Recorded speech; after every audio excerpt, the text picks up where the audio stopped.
Hello दोस्तों, welcome back our YouTube channel. जितने भी हमारे आर्मी पर्सन हैं, सेंट्रल गवर्नमेंट के एम्प्लॉय हैं, जितने भी अर्धसैनिक बल के सैनिक हैं, उन सभी को एक ये इंपॉर्टेंट अपडेट देने जा रहा हूं। जितने भी हमारे अलाउंसेज है वो कितना एग्जेम्प्ट है, कौन कौन से अलाउंस हमारे एग्जेम्प्ट है जिन्हें हमें ITR फाइल करने में छूट मिल सकती है, कितने अमाउंट तक हमें छूट मिल सकती है, वो सारा मैं आपको इस वीडियो में डिटेल में क्लियर करूंगा। वीडियो के एंड तक बने रहना ताकि आप लोगों को अच्छे से समझ में आ जाए। दूसरी बात, फिर आपको मैं एक ITR फाइल भी करके दिखाऊंगा नेक्स्ट वीडियो में, जिसमें पूरा exempt allowance, risk and hardship allowance कहाँ पे फिल किया, कैसे किया, वो सारा आपको बताएंगे। ठीक है, तो जो चैनल पर नया, प्लीज़ चैनल को सब्सक्राइब कर ले। शुरू करते हैं हम आज का वीडियो। यहाँ पे जो फर्स्ट में लिखा गया है टैक्सेबल एलिमेंट ऑफ पे, ये सारे जितने भी ये टैक्सेबल एलिमेंट है, मतलब टैक्सेबल जिन पे हमारा टैक्स लगता है, जैसे बेसिक पे होता है, grade pay, military service pay, dearness allowance, ठीक है। उसके बाद non practising allowance, special hazard pay, ये सारा para allowance, city compensatory allowance, ठीक है, डिप्रेशन अलाउंस। तो ये सारे जो टेक्निकल अलाउंस है, क्वालिफिकेशन पे है, ओके, टेक्निकल पे है, लैंग्वेज अलाउंस है, क्वालिफिकेशन ग्रांट है, लैंग्वेज अवार्ड है, फ्लाइंग अलाउंस है, लिव इन केस में LTC, स्पेशल अलाउंस, इन सब पे हमारा जो है टैक्स लगता है। ठीक है, उसके बाद जो हमारा एग्जेम्प्ट होता है, कौन कौन से जो है इनमें से हमारा एग्जेम्प्ट होता है टैक्स, जिस पे हमें छूट मिलती है, वो मैं आपको बता देता हूँ, पूरा डिटेल में समझाऊंगा। सबसे पहले जो फर्स्ट सीरियल नंबर है उसमें ग्लैंट्री अवार्ड आता है, जिसमें आपको फुल्ली एग्जेम्प्ट होता है। जितना भी आपको ग्लैंट्री अवार्ड मिला है उसका पैसा मिलता है, तो वो आपका फुल्ली एग्जेम्प्ट होगा अंडर सेक्शन 10(18)(1) में। ठीक है, उसके बाद एंटरटेनमेंट अलाउंसेस, जिसको आप 5,000 रुपये तक की छूट ले सकते हैं। अगर जिसको मिलता है तो वो आप अंडर सेक्शन 10 में एंटरटेनमेंट अलाउंस 5,000 रुपये डाल सकते हैं। उसके बाद LTC, leave travel concession allowance है, जो है actual expenditure up to the limit of entitlement. ठीक है, आपको LTC जितना आपने क्लेम किया है उसका आपको छूट मिल सकती है, फुली एग्जाम्प्ट होता है। फ़ॉरन से जो अलाउंस आया है भूटान में, अगर जैसे फ़ॉरन में जाता है वहाँ से आपका अगर पैसा आया तो उसका भी आपका फुली एग्जाम्प्ट होता है अंडर सेक्शन 10 में, 10(7), अंडर सेक्शन 10(7). ठीक है, अगर उसमें आपको ऑप्शन ना दिखे तो आप एनी अदर में अंडर सेक्शन 10 डाल के आप फुली एग्जाम्प्ट बता सकते हैं। डिस्क्रिप्शन में लिखते हैं कि foreign allowance credit in my account. ठीक है, उसके बाद यहाँ पे सर्वेंट वैगेज अलाउंस होता है, ये फुली एग्जाम्प्ट होता है। उसके बाद क्रोकरी का अलाउंस होता है, वो भी फुली एग्जाम्प्ट होता है।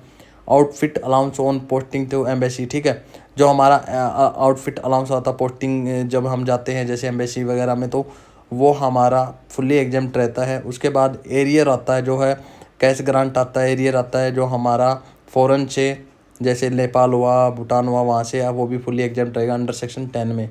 ठीक है, यहाँ पे म्यांमार का अलाउंस है, वो भी फुली एग्जेम्प्ट बता रहा है। Representation grant for use of crockery set, ये भी देखो, ये हमें शायद मिलता नहीं है तो, लेकिन इस पे भी फुली एग्जेम्प्ट रहता है। ठीक है, encashment of leave on retirement, अगर आप रिटायरमेंट जा रहे हैं तो आपका अगर इन केस आपने छुट्टी जमा की हुई है तो उसका जो पैसा है उसके ऊपर भी आप अंडर सेक्शन 10 के तहत आप फुली एग्जेम्प्ट हो सकते हैं। HRA जो हमें मिलता है अंडर सेक्शन 13 अल्फ़ा, 10(13) अल्फ़ा में आप लोगों को जो HRA मिलता है वो आप फुली एग्जाम्प्ट रहते हैं। जैसे किसी को 2,000 रहता है, किसी का 4,000, तो उसके हिसाब से आप अपना HRA डाल सकते हैं जितना भी आपको मिलता है।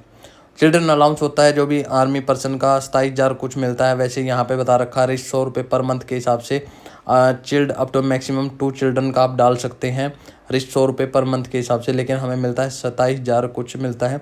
आप वो 27,000 रुपये डाल देना, कोई दिक्कत नहीं, क्योंकि चिल्ड्रन अलाउंस है जो वैसे तो एग्जाम 100 रुपये पर मंथ है, लेकिन हमें मिलता है 27,000 रुपये।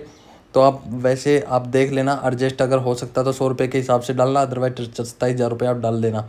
ठीक है, हॉस्टल सब्सिडी है जो आपको 300 रुपये पर मंथ के हिसाब से आपको डालना होगा चिल्ड्रन के हिसाब से। सियाचिन अलाउंस है, देखो अगर आप चिल्ड्रन अलाउंस 27,000 डाल रहे हो तो फिर सारे ये दूसरे अलाउंसेज को आप मत डालना, यहाँ पे चिल्ड्रन अलाउंस को 27,000 रुपये आप दिखा सकते हो।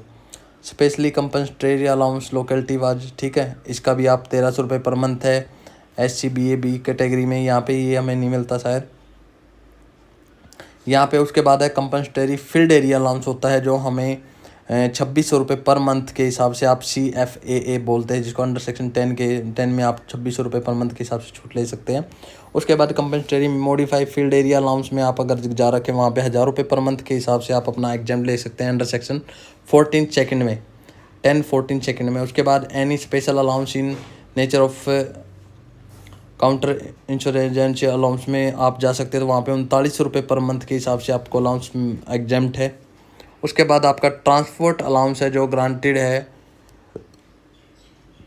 वो आप 1,600 रुपये पर मंथ, आप इंडिया के अंदर आपको जो ट्रांसपोर्ट अलाउंस मिलता है वो 1,600 रुपये पर मंथ के हिसाब से आप इसमें दिखा सकते हैं ट्रांसपोर्ट अलाउंस। ठीक है, उसका आपका एग्जाम्स रहेगा। उसके बाद है यहाँ पे आपका जो हाई एल्टीट्यूड एरिया में जो हमें अलाउंस मिलता है, जैसे 17,300 कुछ हो गया अभी तो, ठीक है, 9 से 10,000 की हाइट पे। लेकिन आप जो एलिजिबल रहेंगे वो 1,000 जो है, अगर 15,000 फीट तक की आप ऊंचाई पे हैं तो वहाँ पे 1,000 रुपये पर मंथ के हिसाब से आप डाल सकते हैं। अगर आप इससे ज़्यादा की यहाँ पे 1,600 रुपये पर मंथ के हिसाब से आप यहाँ पे एग्जेम्प्ट हो सकते हैं। उसके बाद high active field area allowance में यहाँ पे आप 42,000 रुपये पर मंथ के हिसाब से आप डाल सकते हैं, यहाँ पे एग्जेम्प्ट हो सकते हैं, मतलब 50,000 कुछ है, तो आप इतना एग्जेम्प्ट हो सकते हैं। उसके बाद आइलैंड ड्यूटी का है जो 3,250 रुपये है। आउटफिट अलाउंस है वो आप फुल्ली एग्जेम्प्ट रहेंगे, ठीक है। Compensation for the change of uniform का भी है। अगर किटमेंट यूनिफॉर्म का हमें जैसे 10,000 रुपये मिलता है तो वो आप 10,000 रुपये सेक्शन 14(1) में आप डाल सकते हैं। Any payment of provident fund में से आपने अगर पैसा निकाला है उस पर आपका टैक्स लगा तो वो आप फुली एग्जेम्प्ट है उसके लिए अंडर सेक्शन 10(11) में, ठीक है। अगर आप पेमेंट ऑफ डिसेबिलिटी पेंशन ले रखे हैं, अगर आप 80% से ज़्यादा डिसेबल हैं तो आप वो फुल्ली एग्जेम्प्ट रहेगा। बाकी डिसेबल पर्सन का फुली एग्जेम्प्ट ही रहता है जहाँ तक है। तो ये आप लोगों के अलाउंसेज वगैरह है। फिर भी कोई डाउट रहता है तो आप मुझे कमेंट सेक्शन में कमेंट करके पूछ लीजिएगा, कोई दिक्कत नहीं है, आपको रिप्लाई ज़रूर दिया जाएगा। जो रिस्क एंड हार्डशिप अलाउंस आया है उसको आप अंडर सेक्शन 10 में शो कर सकते हैं। आप बता सकते हैं कि भाई हमारा जो रिस्क एंड हार्डशिप अलाउंस है वो आया है। बाकी उसके लिए 10 फॉर्म भी फिल कर सकते हैं। उम्मीद करूँगा आपको मेरी दी गई जानकारी से हेल्प मिली होगी। फिर भी कोई डाउट है, कोई कन्फ्यूजन है तो आप मुझे कमेंट सेक्शन में कमेंट करके पूछ सकते हैं। इस PDF को मैं डाल देता हूँ यहाँ पे डिस्क्रिप्शन में, वहाँ से आप डाउनलोड करके अपने एग्जेम्प्ट के हिसाब से अपना अलाउंस डाल दीजिएगा, सेक्शनों के हिसाब से डिवाइड कर दीजिएगा उसको, और आपका 100% लगभग 99% मैं कह रहा हूँ गारंटी के साथ आपका रिफंड हो जाएगा। बाकी मिलते